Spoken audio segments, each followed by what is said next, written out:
Okay, hi everybody. I've decided to try out this Zoom meeting. I've never really done this before, so kind of bear with me. But anyway, all that to say, I just felt compelled to talk about this upcoming partial solar eclipse on September 21st, which is happening around 12:55 p.m. in the Pacific Standard Time Zone.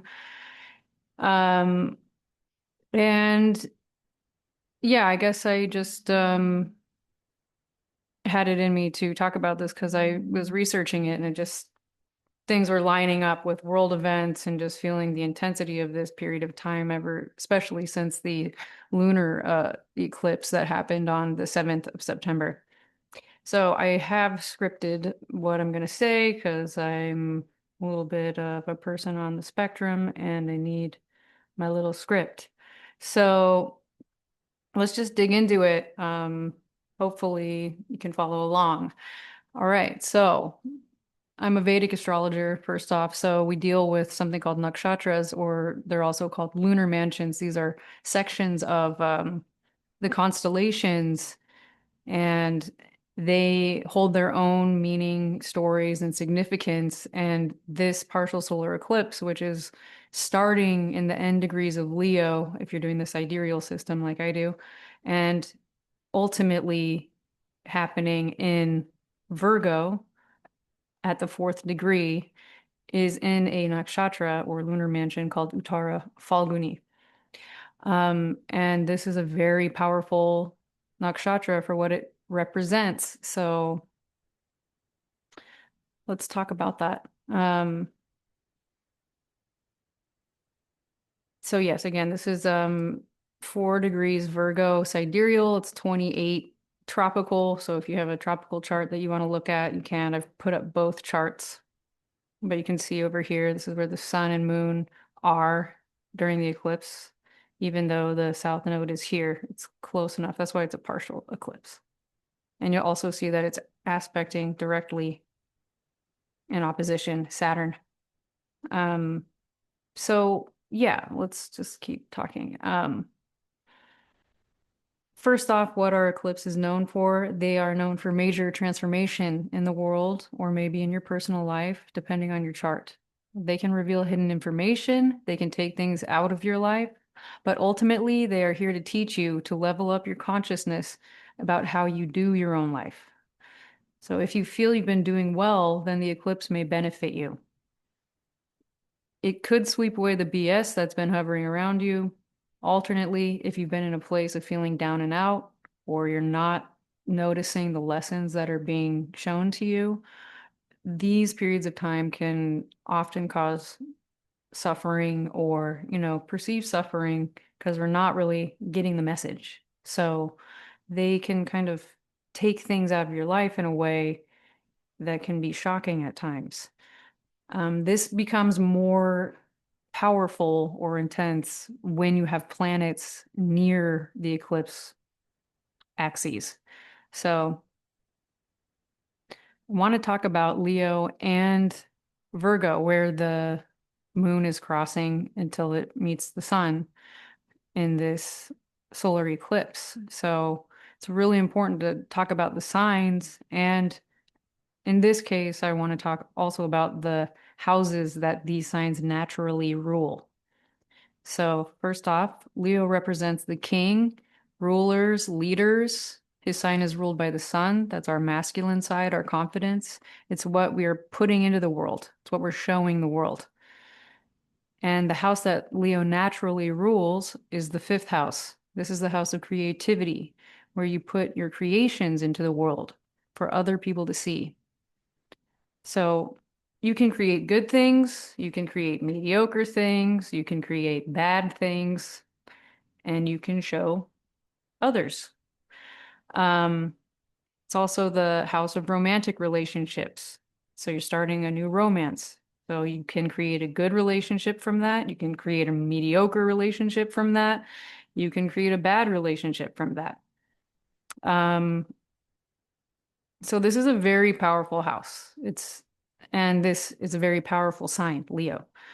So to know something about, the conditions of these signs too, there's higher dignities and lower dignities, like it depends on the level of consciousness that maybe a person or a country or whatever is holding. So we can always have the best versions or the worst versions going of these signs. So when Leo is doing very well in a high dignity, he is a benevolent ruler. He gives energy to others, and he wants to see the people in his kingdom benefit. This is a powerful, benevolent ruler. We don't see that too much in the world. Um, but if you have a Leo sun, for example, you have a lot of strength, a lot of power inside of you, and you know that you have this warmth, and it's your decision if you want to share that warmth or on the other side of things. The lower consciousness form of this is energy of Leo that takes from others. It's it's eating up all of the energy around them. It could be a leader, it could be you, it could be somebody else you know. And instead of, sharing that warmth, they're taking all that energy and they're using it for their own benefit in the way that they want. So it can become very selfish. And this is sometimes why Leos or get called selfish, I believe. Um, so yeah, let's just dwell on those two things. This is again, fifth house stuff. It's where we're really creative. It's where we want to show what we got. And it's in a very powerful, ambitious sign and one that knows or thinks that they know. So that's the first part of where the moon is transiting. And then when it gets to Virgo, where the actual eclipse is happening, we talk about what the qualities of Virgo are. So Virgo is the feminine representation of Mercury. Mercury is the planet of information and speech. Um, Mercury is a neutral energy. It's about taking information and analyzing it. It's not like Jupiter energy, which is about taking information and turning it into knowledge and wisdom. So just to clarify that. So Virgo's analytical, precision oriented, and scrutinizing. Virgo is about health and healing. And Virgo naturally rules the sixth house. So it's the sixth house where our responsibilities come into play. It's also about the burdens that we carry or the karmas that we've carried from past lives. If you have planets in your sixth house, you're having to deal with some past life karmas and burdens in this life that you got to burn. So, um, why are these houses connected, the fifth and sixth house? Because whatever we create, like if we create a child, for example, the sixth house is where we're doing our duty, our taking our responsibilities on to make sure that child stays alive. And that can be very challenging. So this is what this house is about. Burdens, challenges. It's a house where we're dealing with our enemies. That might be a strong word, but it's the house of where we work, our jobs as opposed to the 10th house, which is more career oriented. This is the house where we're, working at a workplace. We have other people that we have to interact with. And sometimes you don't get along with those people. Often you probably don't get along with those people. So it's about having to deal with difficulties. And when you're trying to defend or maintain something that you've created, you will fight for it. So you have to fight others at times for what you do in this world. So that's kind of the essence of what's happening with this partial solar eclipse. Um, and the sixth house also is where it's the public health sector. It's also hospitals. It's, collective health. So there's things of that nature involved here with the eclipse as well. Um,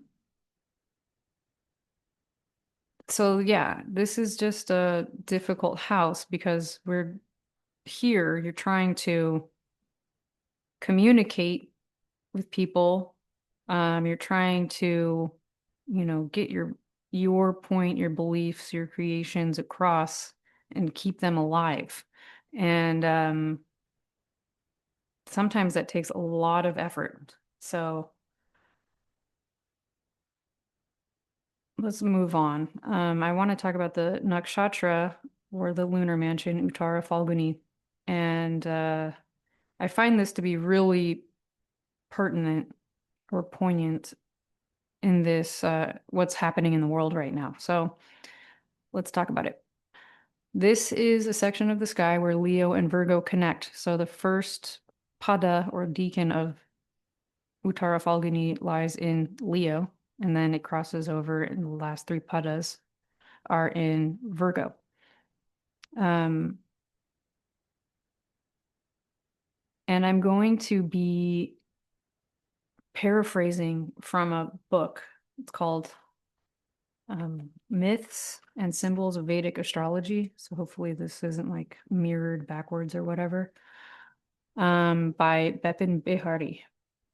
So the first pada of this nakshatra resides in Leo, a sign of immense activity, while the final three padas reside in Virgo, which has the ability to develop the latent potentialities in man or human, including various yogic powers. The asterism is ruled by the sun, and its primary motivation is moksha. So moksha means liberation. So we're trying to free ourselves from something. Uttara Phalguni is the second half of the previous asterism, Purva Phalguni. Together, these two asterisms create the image of a cot or a bed. Purva Phalguni represents the first two legs and Uttara Phalguni the second pair. Both of these asterisms united represent creative energy bestowed on the individual soul.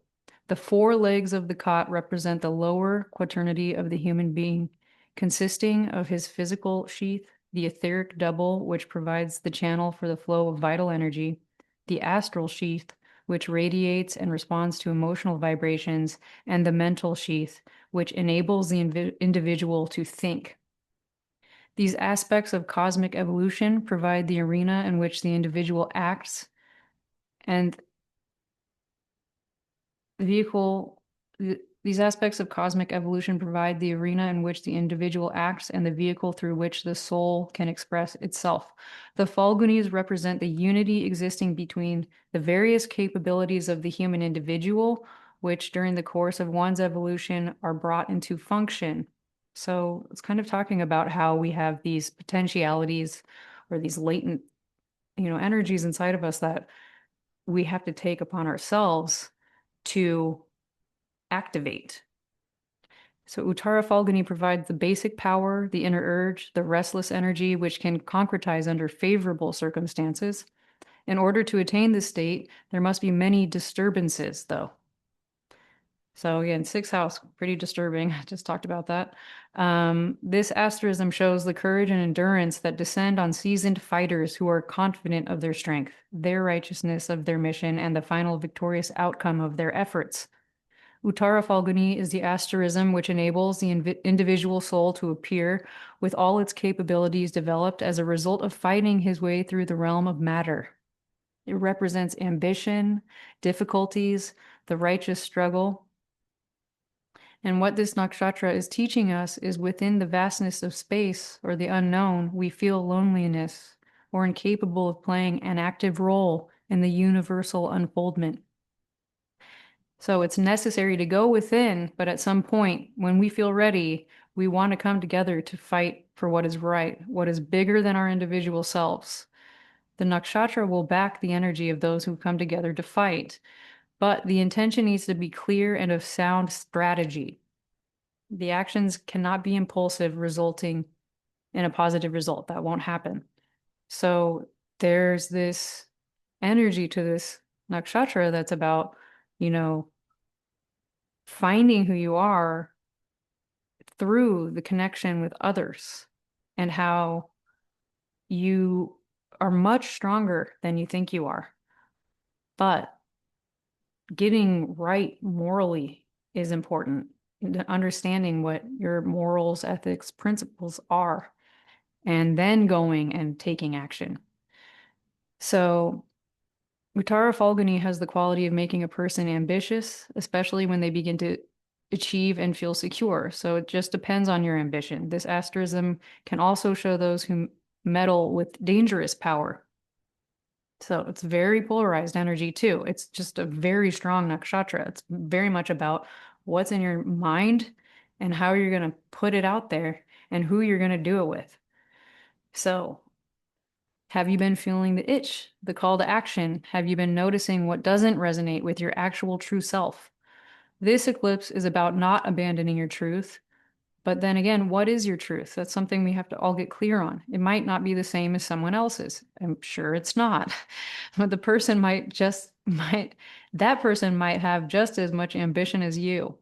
But what we do know is that what you put out into the world is what you get back at some point. So if we are moving towards equality, human rights, accountability, transparency, safety, security, health, well-being for ourselves and others, there are strong possibilities of success here. But if we're living in negative states of consciousness, wishing harm on others, focusing our pain and confusion externally, we are in for a big wake-up call. So there's a lot of karma wrapped up in this eclipse. There always is, but this one's really going to show your karmic,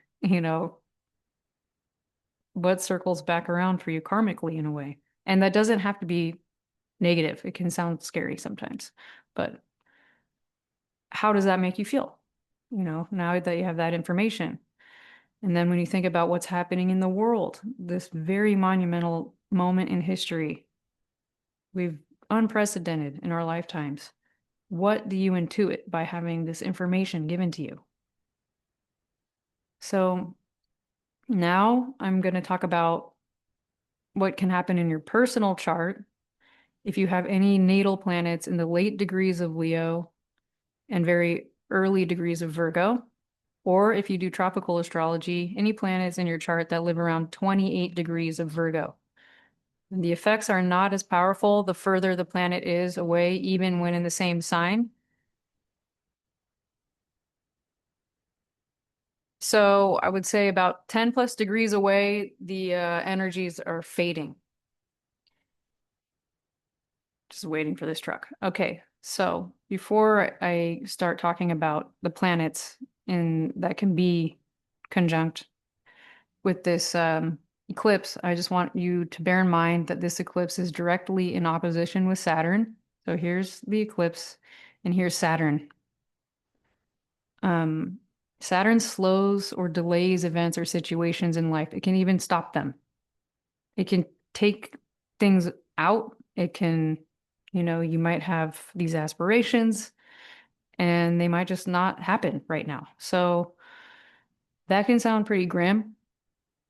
And there's a lot of other planets, including Uranus and Neptune, Pluto, if you're doing outer planets, where you can see that they're having effects on this eclipse as well. Those are different aspects that I don't know as well. So I don't feel confident talking about it. But Saturn's there. So um, all of these planets, these outer planets, are mundane. They more affect the world than they would affect you. Saturn definitely affects you, but the planets beyond that are more about world events. And they're all in these very transformative, very intense angles and aspects from each other. And we could see a lot of change quickly in the ending of these 2 weeks. Not that we aren't seeing that all the time, but So, um, I see this eclipse connecting our personal lives with the mundane events in the world. So this time it's not very separate, and we're all going through a collective change together, and Saturn is going to really set these growing pains in. So this is a slow but like big change. So now I'm waiting for this garbage truck to go by, and I'm trying to not make this video insanely long, but I'm not interested in editing anything. So yeah, okay. Well, it's quiet enough. So let's keep going. So now I'm going to talk about if you have a planet in late Leo or early Virgo, or in Virgo around 28 degrees in the tropical system. So let's talk about the sun. If you have sun in late Leo, early Virgo, there will be a transformation in regards to your relationship, to your identity, your true self, and your confidence. And you may experience an ego death. Moon, your unconscious self and your desires are eclipsed here. You might suddenly wake up to some emotional issues you've been unclear about. You may see how your desires cause emotional distress for you, and it is possible the eclipse will take some of those desires away. Mars is about your willpower and your ability to make decisions. You may have been wanting to make some serious choices lately, but feel confused about it. The eclipse might just make the decision for you. It could feel even a bit painful, just like the sound of the brakes of this very large truck behind me. Um, Mercury, representing your intellect and the information you learn. You could experience a shift in how you process information. Perhaps you'll become more dedicated to employing critical thinking skills and scrutinizing information that you take in as we go through this era of disinformation on the internet. There's a lot that we need to scrutinize and double check and make sure that it's actually real. Jupiter, your beliefs about yourself or the world could be shaken and transformed. If your Jupiter is in Virgo, this eclipse might force you to look at the bigger picture of your belief system instead of zeroing in on the details. Venus, the planet of relationships, all kinds of relationships, a transformation in how you operate in your relationships comes now. There could be some endings to relationships that were unexpected. There could be major growth as well. If you've been wanting to feel more respected or heard in your relationships and you have been going for that, the energies of this eclipse will support your need to not abandon your truth, your boundaries, and your needs. So that's when you're, really thinking about what I want to benefit me in my life. Then the eclipse ideally should be supporting those things. Saturn is about creating structure in your life, and he also represents our fears and anxiety. So this is a challenging placement. Something may be taken away from you that creates a void inside you, but it's ultimately a lesson, an opportunity to build your resilience and strength in times of uncertainty. So Saturn is really this planet that it's so powerful because he is the creator of death and form. Um, every time there's a death, something new arises from that. It's similar to, you could even say, when a baby is being born, it's a death from the womb and a birth into the world. So Saturn's pretty, you know, all of these planets can have these polarities to them, but Saturn's really intense. So those are big changes that can happen and big wake up calls. So maybe I'm gonna just stop this here. Um, I hope that you benefit from what I've told you today, and probably I'll get better at talking about this if I keep doing it. As you can tell, I don't post very often, and I'm just a little weirdo who can only do things when I can. So thanks for checking out this video. If you liked it or want to comment on it or have questions, feel free to do that. And I appreciate you checking it out in the beginnings of whatever this YouTube channel could or could not end up being. So have a great rest of your day, and I'll talk to you guys again later.